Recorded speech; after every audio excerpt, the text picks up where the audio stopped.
Sekarang kita akan mempelajari materi tentang perencanaan sumber daya manusia kompetensi rekam jejak. Perencanaan sumber daya manusia atau SDM merupakan suatu proses untuk memperkirakan kebutuhan tenaga kerja di masa depan berdasarkan kondisi bisnis yang ada. Dipengaruhi oleh apa saja permintaan sumber daya manusia dan apa sih jenis perencanaannya? Permintaan sumber daya manusia dipengaruhi oleh faktor eksternal dan faktor internal. Faktor eksternal meliputi faktor ekonomi nasional dan global, faktor hukum, faktor teknologi, dan faktor persaingan pasar. Faktor internal meliputi keputusan-keputusan organisasi dan faktor persediaan karyawan. Selanjutnya, jenis-jenis perencanaan terbagi menjadi dua. Yang pertama, berdasarkan jangka waktu. Yang kedua, berdasarkan ruang lingkup. Perencanaan jangka waktu meliputi perencanaan jangka pendek, perencanaan jangka menengah, dan perencanaan jangka panjang. Yang kedua, berdasarkan ruang lingkup, meliputi manpower planning dan manpower programming. Adapun 3 analisis proses perencanaan tenaga kerja.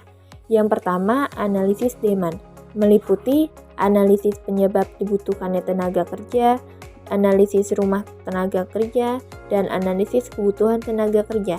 Yang kedua, analisis supply, meliputi analisis kuantitatif, analisis kualitas tenaga kerja, dan komposisi tenaga kerja.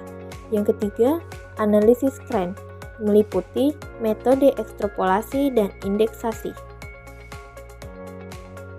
Tujuan dan manfaat perencanaan SDM yaitu yang pertama menentukan kualitas dan kuantitas karyawan, 2 menjamin ketersediaan tenaga kerja saat ini maupun di masa depan, 3 menghindari kesalahan manajemen dan penumpukan pekerjaan.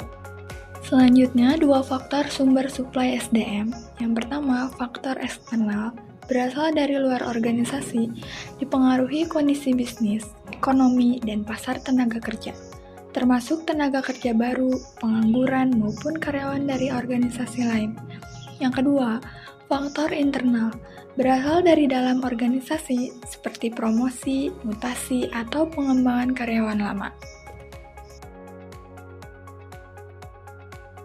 Apa sih yang dimaksud dengan metode ekstrapolasi dan metode indeksasi dalam analisis tren? Metode ekstrapolasi adalah metode memprediksi nilai masa depan dengan memperpanjang pola tren dari data historis.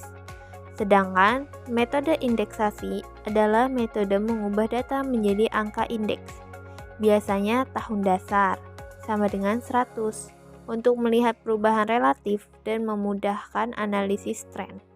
Kenapa kesenjangan antara kebutuhan dan ketersediaan tenaga kerja masih sering terjadi meskipun sudah ada perencanaan SDM?